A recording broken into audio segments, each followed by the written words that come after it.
عزیز ساتھیوں،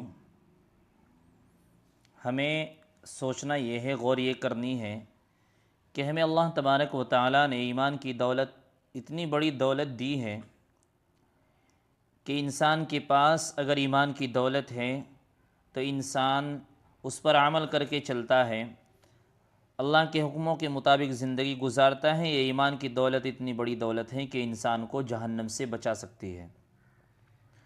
اتنی بڑی دولت ملنے کے بعد ہمیں اللہ تبارک و تعالیٰ کا شکر ادا کرنے کے بجائے ہم نافرمانیوں پہ اترتے ہیں، ہم اللہ تبارک و تعالیٰ کی نافرمانیاں کرتے ہیں۔ حالانکہ اللہ نے اتنی بڑی دولت سے ہمیں نوازا ہے، اس کے بعد بھی ہم اللہ تبارک و تعالیٰ کی نافرمانیاں کرتے ہیں، اللہ کے حکموں کو ایسے توڑ دیتے ہیں جیسے ہمارے لیے ضروری نہیں ہے۔ حالانکہ اگر انسان سوچے کہ ہمارے لیے کتنا ضروری ہے اللہ تبارک و تعالیٰ کے حکم کو پورا کرنا، سوچیں، تھوڑا سا دماغ لگائیں، اپنے ذہن کو استعمال کریں کہ مثلا اگر ہم دنیا کے اندر یہاں کسی سے ہم قرض لیتے ہیں، حالانکہ ہمیں پتہ ہے کہ ہمیں واپس بھی کرنا پڑے گا، بنا دیے کام نہیں چلے گا۔ اگر ہم نے جس سے قرضہ لیا ہے اس کا قرضہ اگر ہم نہیں دیں گے تو دونوں وقت وہ ہمارے دروازے پہ کھڑا رہے گا، وہ دینا ہی دینا ہے ہر حال میں۔ غور کیجئے میری بات پر، اچھی طریقے سے ذہن میں بٹھائیے۔ پھر اس کے باوجود ہمیں وہ قرضہ بھی دینا ہے اور اس انسان کا ہمیں احسان مند بھی رہیں گے کہ ہم اس کا احسان کبھی نہیں بھولیں گے، کیونکہ یہ میری ضرورت میں میرے کام آیا تھا۔ حالانکہ قرضہ بھی دے دیا لیکن احسان ایک الگ چیز ہے، وہ الگ سے ہوا۔ دوسری بات دیکھیے، اللہ رب العزت ہمیں روزانہ کھانے کو دیتا ہے، پینے کو دیتا ہے، اور اللہ تبارک و تعالیٰ نے صحت دے رکھی ہے، اللہ تبارک و تعالیٰ نے زندگی گزارنے کی تمام وسیلے ہمیں دے رکھے ہیں، لیکن اس کے باوجود بھی ہم اللہ تبارک و تعالیٰ کا شکر تو ادا کیا کریں، اللہ کے حکموں کو توڑ دیتے ہیں۔ کتنی بری بات ہے۔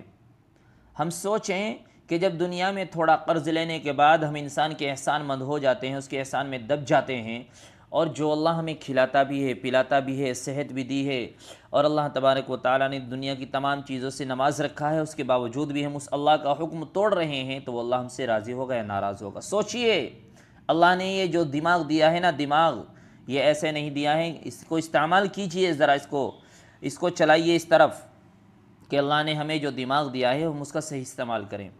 میرے عزیز ساتھیوں، آج ہمارے نوجوان طبقے کے اندر ایسے بہت سارے نوجوان ہیں جن کے بارے میں سن کر کے اور دیکھ کر کے بڑا افسوس ہوتا ہے کہ ان کو کلمہ تک یاد نہیں ہے۔ بہت سارے ہمارے نوجوان نام کے مسلم ہیں لیکن کلمہ تک یاد نہیں ہے۔ بڑے افسوس کی بات ہے، بہت افسوس کے ساتھ یہ کہنا پڑتا ہے۔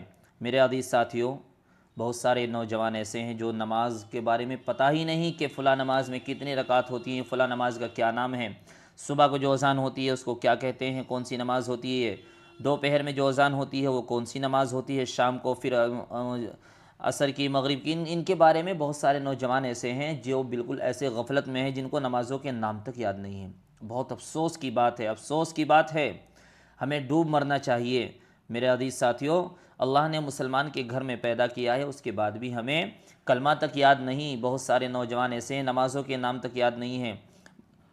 آج کل کے نوجوانوں کے بہت ساروں کے ذہنوں میں کیا ہوتا ہے کہ نماز بڑی عمر کے آدمیوں کے ذمے ہیں، یا نماز علماء اکرام کے ذمے ہیں، یا نماز حافظ پڑھتے ہیں، قاری پڑھتے ہیں، مولانا پڑھتے ہیں، بس اس سے الگ چھٹی کسی کو ضرورت نہیں ہے۔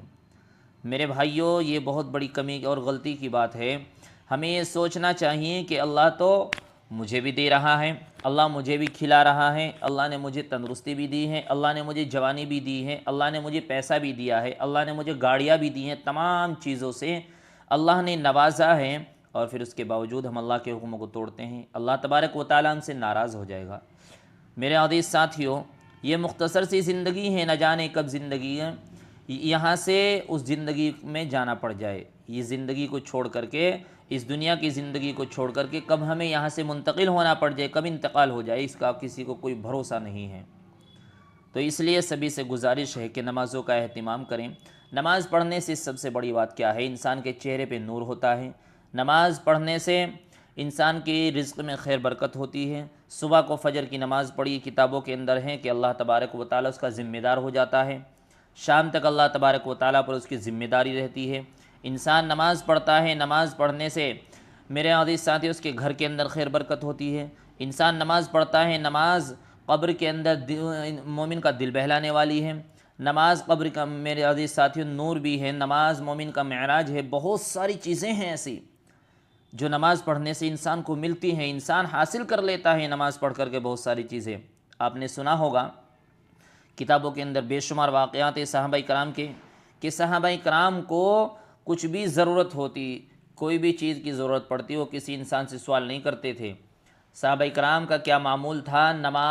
وضو کرتے، مصلی بچھاتے، 2 رکعت نماز نفل صلاۃ الحاجات پڑھتے اور اپنے رب سے مانگتے، اس کے سامنے روتے، نماز پڑھ کر کے اپنے مسئلوں کو حل کراتے۔ آج ہمارا مسئلہ بگڑ جاتا ہے، کوئی پریشانی پڑ جاتی ہے، ہم ادھر ادھر دنیا میں آج اس دوست کے پاس گئے، دوسرے دوست کے پاس گئے، کسی پڑوسی کے پاس جاتے ہیں، حالانکہ جن کے پاس ہم جا رہے ہیں ان کو بھی دینے والا وہی ہے۔ اگر ہم سیدھا اس سے ہی مانگے تو کتنی اچھی بات ہے، اللہ بھی ناراض ہوتا ہے۔ ایسی باتوں سے انسان جب پریشانی میں ادھر ادھر بھٹکتا ہے اللہ تبارک و تعالیٰ کے در کو چھوڑ کر، اللہ ناراض ہوتا ہے، کیونکہ دیتا تو اللہ ہی ہے ان کو بھی۔ ہمیں اس بات پر غور کرنا چاہیے کہ جب ان کو بھی اللہ ہی دے رہا ہے، ہم سیدھے ڈائریکٹ اللہ ہی سے کیوں نہیں مانگ لیتے؟ ہمیں اللہ سے مانگنا چاہیے۔ اللہ تبارک و تعالی ہم سب کو ان باتوں پر خوب عمل کرنے کی توفیق عطا فرمائے۔ میرا پاک رب العالمین ہم سب کو نمازوں کا اہتمام کرنے کی توفیق عطا فرمائے۔ وآخر دعوانا الحمدللہ رب العالمین۔